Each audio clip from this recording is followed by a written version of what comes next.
guys, it's Sandra from Inspired Keys, and thank you so much for joining me. If you made it here to join me for this YouTube live video that's happening at 2 o'clock Melbourne time, I really want to thank you for putting it into your calendar and showing up on time. Now remember that the benefit for any YouTube live video that I do and that you're watching and watching at the same time as I do it live is that when you pop a question into the chat, you do get my immediate attention as opposed to leaving a comment and getting my attention but a little while later.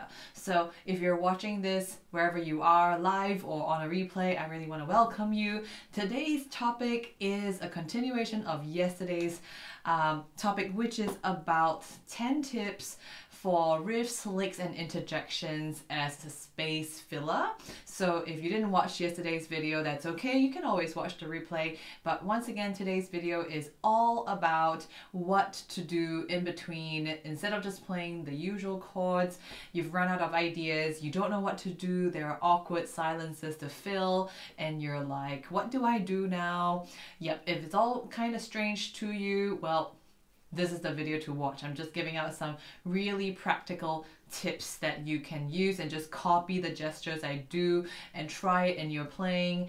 And if you tried it and you feel like it still doesn't sound so good, you could actually post a recording and have me or anyone else in the Inspired Keys Academy give a critique on it so that you can improve in your playing, or even get on a one-on-one video call with me as an online lesson. Now all that's available inside the Inspired Keys Academy. If you're keen to check it out, I do not want you to miss this very ending soon week-long discount. So all of that's in the details below, in the description box below. There are specific codes to use for specific days, but whatever it is, the faster you jump on board, the more you save. So that's all in the Inspired Keys Academy. I wanted you to know that. Before I jump into the teaching, as usual, I do want you to hit that subscribe button to the Inspired Keyboardist YouTube channel if you haven't already, and also hit that bell button, which turns on the notifications so that whenever I jump on live, you are there to be notified and you can join us straight away. And I also want you, if you're watching this live, I really want to give you a shout out. So please type into the comments, into the chat box, what your name and where you come from, so we know where everyone's watching this video today and right now. And remember, the value for watching this as we're doing this is I get to answer your questions with priority. So go ahead and type any questions you have based on the tips that I'm about to share. And also remember that whatever I play, because you're seeing it from a view that's pretty far away, you may not know exactly what I'm playing. If you want to know exactly what notes I'm using and also see them notated on a treble and bass clef, that's all recorded on my computer screen, and that video is going to be available inside the Inspired Keys Academy as well. So let's get started with tips 6 to 10 on riffs, licks, and interjections that you can use when you're playing worship keys. So tip number 6 is this gesture. Alright, so that, let me see, yep, I am just going to make that a bit louder. Hopefully you can hear that nice and clear. Nice, okay, so I am doing everything in the context of C major at the moment. So that would be a 5, 1, and 2, 5 down at the same time. 2 and 5 being a little bit higher. Now that is a very convenient gesture. It's got a lot to do with a previous tip I shared yesterday about how when you play chord 1 and you add the 2, it sounds very nice. And when you have like a, that was yesterday's little lick. But today, it's a very convenient riff that you can use that's almost applicable to most chords. So like here's with chord 1. Sounds pretty nice. If it's chord 2. If it was chord 1B, which is chord 1 first inversion, sounds nice too. And if it's chord 4, yeah, pretty good. And if it was chord 5, sounds okay too. Chord 6. It actually sounds pretty nice for all 6 chords, which also means that if you really run out of ideas on what to do, you can just try that gesture on any chord progression. So I'm just gonna like try it on like a random chord progression I can think of.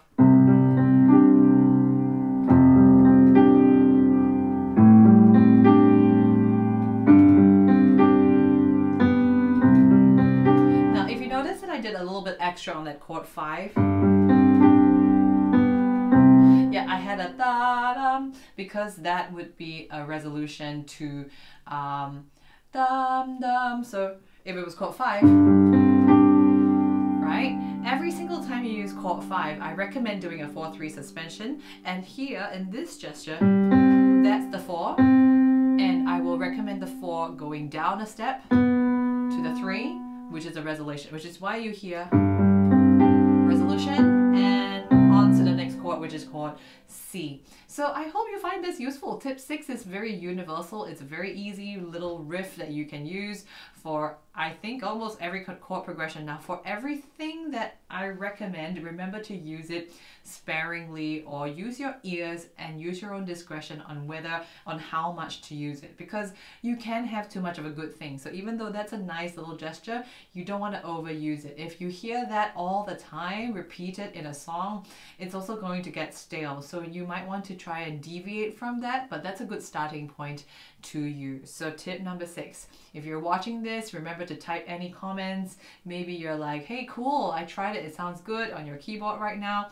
Or maybe you have a question based on that. You could type it in and I will be shouting out to it and answering it when I finish this teaching section. All right, moving on to the next tip, tip number 7. It's the 2-7. Okay, so that's 2 and 7, and going up a step from there, which is 3 and 8. Okay, so that's 2-7, 3-8, and that's a very convenient thing to use for like a chord 1. And it almost sounds a little bit like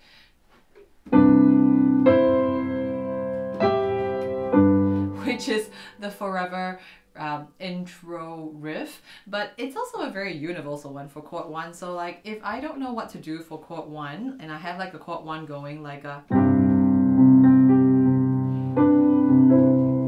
like that's just a nice thing to add in between. So the 2-7 and the 3-8, okay, so 2 goes up to 3, 7 resolves up to 8, and you actually end up having something that's really like a little bit of a suspension and resolution. So there is tension because this does not sound good on its own. The 2 and the 7 just sounds off in the context of a C major chord, but then when you resolve, it actually sounds really pleasant. So yeah, I think that's a very nice little riff you can use. Another thing you can use with this 2-7 and 3-8 is you could use it for chord 6, which I think I would gladly use like yep, and you can even use it a few times. So like, and sometimes even chord 4.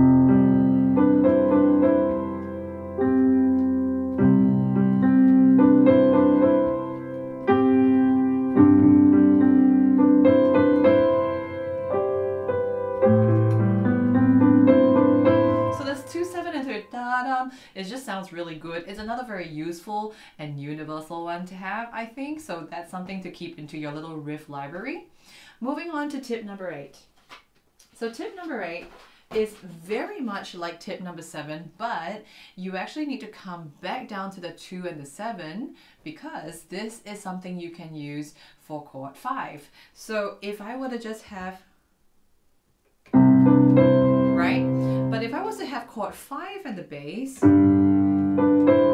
so that the 3 and the 8 this time becomes the tension for chord 5. So for chord 5, every time you use chord 5, if you're going to do the 2-7, 3-8, you also need to resolve back down to 2-7 for a chord 5. So here's what I will do. This is chord 5. There we go. So that would be like a resolution, but tension back to resolution again. So if I were to do a whole series of 2 7s and 3 8s, like an amalgamation of tips 7 and 8, it would be like,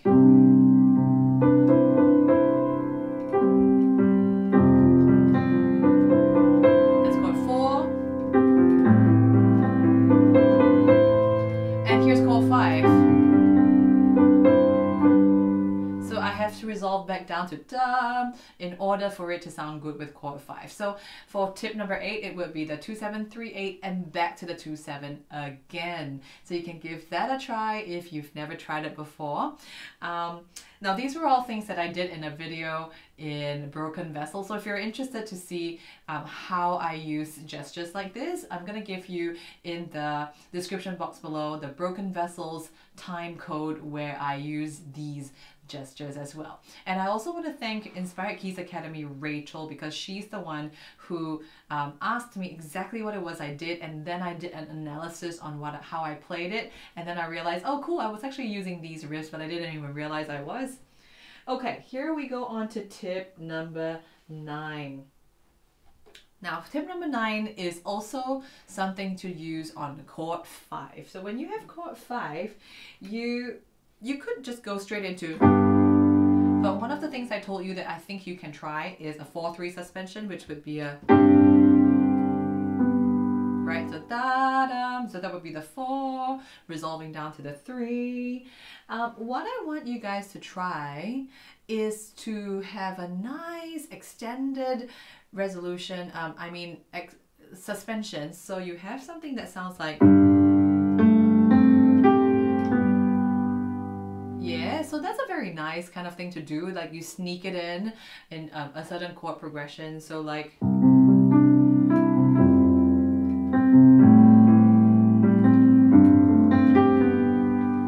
there's a da da da da. That's the gesture I want you guys to try, guys.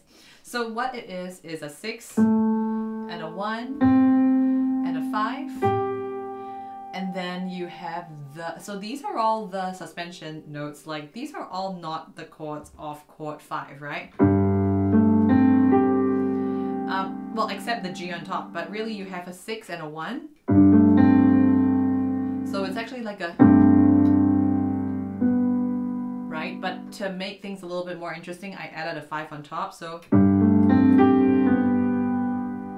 you have, it sounds very rich harmonically because quite a few things are happening. You've got like chord 5, this is the 1, you've got a 2 resolving up to a 3.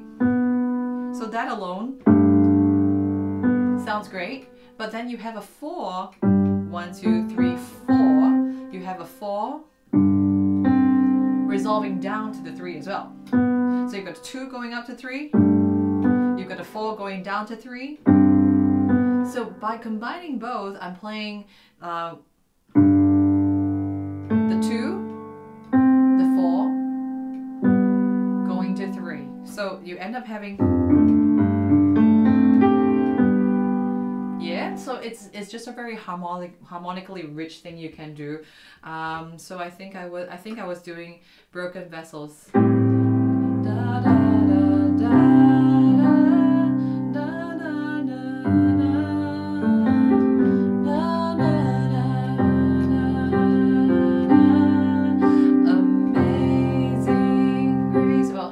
Doing it in the key of C major, but this is exactly what I was doing if I was to transpose it into the key of C major. So I hope that was a nice thing that you can adopt into your own vocabulary as well, guys.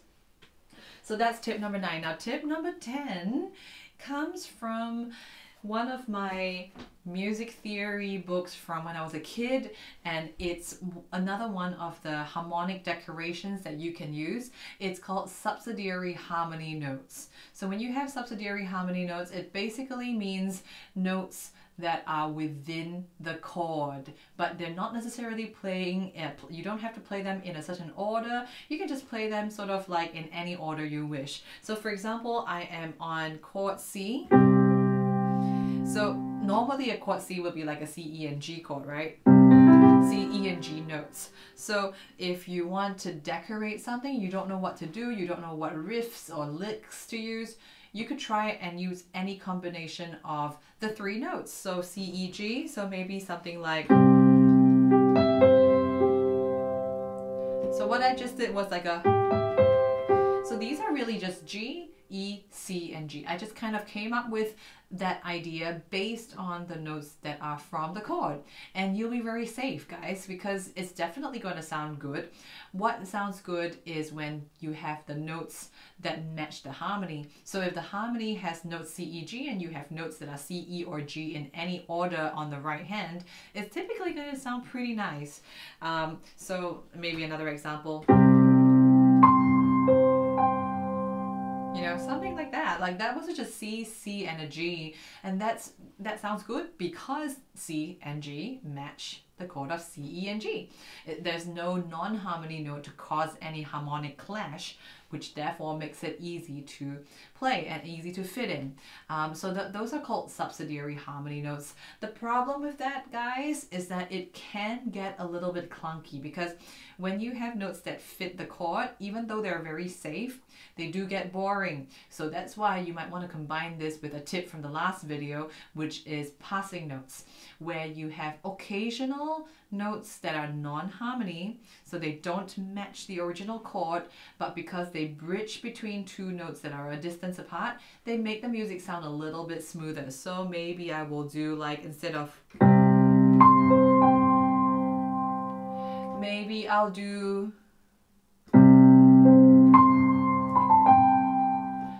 Because from the C to the G, you've got two notes gap in between, so you could gap that. Or maybe you don't have to use all of them like passing like a smooth pass. You could have like...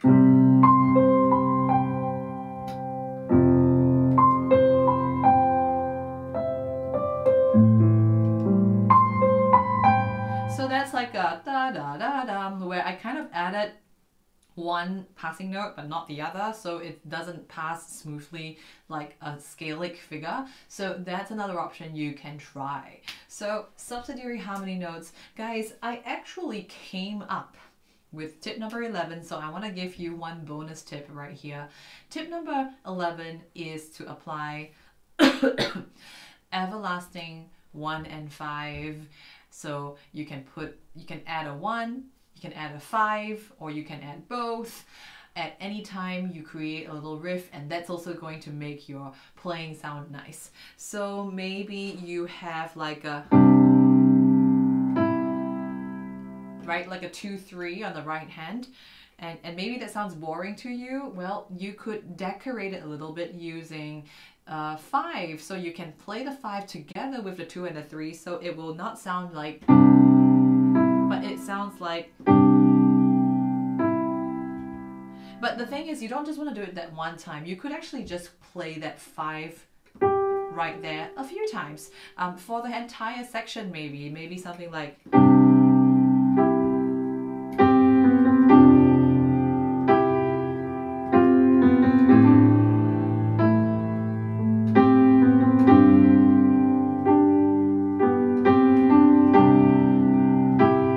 So I had like a dang, dang, dang, dang, dang, dang, whatever it was I was doing. Below that, I had that G going on at the top.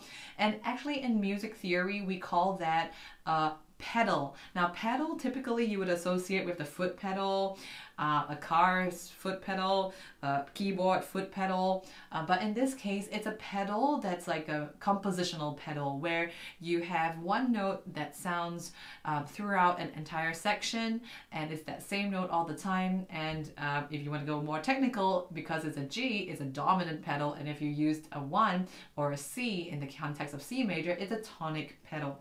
So you could even try the tonic pedal or the C pedal. So maybe something like instead of having,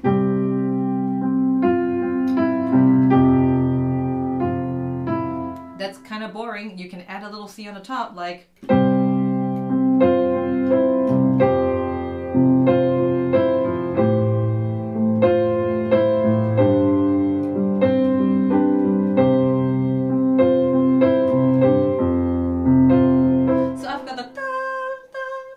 top going the whole time when I did that riff section. It definitely adds another layer that makes the riff that you're playing fuller. And because Everlasting 1 and 5 is such a suitable thing to do for most worship songs, it's really a very safe thing to add most of the time.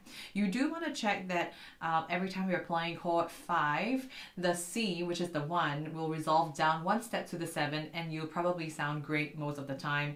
Most times you can just play 1 and a 5 most chords, unless you have the occasional rare chord that's like 3 major, where it probably wouldn't sound so good, or a 4 minor, and even then that sounds probably okay. So most of them, we're talking 99% of worship songs, you can just use Everlasting 1 and 5. You can pedal that 1 or pedal that 5 most of the time, and you're going to sound okay. So guys, there you have it. Today I actually shared 6 tips. It's one bonus tip for you at the end, tip number 11. I really hope you find all these tips, actually a total of 11 tips, helpful and handy. And at this point, if you're watching, I'd like to invite you to type any questions or comments or feedback that you may have regarding what I am teaching right now. Or if you have any other worship keys questions as well, you are very welcome to ask, and I will do what I can to answer within this live video, or I might answer in an upcoming live video. However, I do want to let you know that these live video Q&As are typically priorities given to not only the live attendees like you are watching this live right now, but also priority goes to the Inspired Keys Academy members. So if you want to fast track your worship keys playing, then joining the Academy is a great way to get started. I want you to see from the comments description box below that I do have a week-long worth of discount codes that I am letting you use so that you can get in at a discounted price, because I want to make sure that you get in and you get your worship keys learning up to the next level, guys. And what do you get in the Inspired Keys Academy? Well, you can find out everything you get at inspiredkeys.com/join, but one of the best things you can do is one-on-one lessons with me. When you sign up, you get a link and you can book me at a certain time that you are also available, and we will meet online like an online chat. And you and I can have a lesson visually, and I can show you stuff on the keyboard and vice versa. You can also submit videos, recordings, audio recordings even of your playing, and we can listen to it from our end and give you feedback on how you can improve. And that's a great way to improve, guys. Of course, not forgetting that you can access 24/7 all the video courses I have created, as well as handouts, worksheets, and specific view videos such as this one today. All right, I'm gonna just check out the comments today. Okay, we don't have a whole lot of comments. I see Silas Santana saying hello, and I am saying a huge hello back. You know what, guys, if you don't have a whole lot of questions, then I'll probably meet you in the comments section, because I kind of need a drink right now. So thanks for watching, and I'll see you. Bye.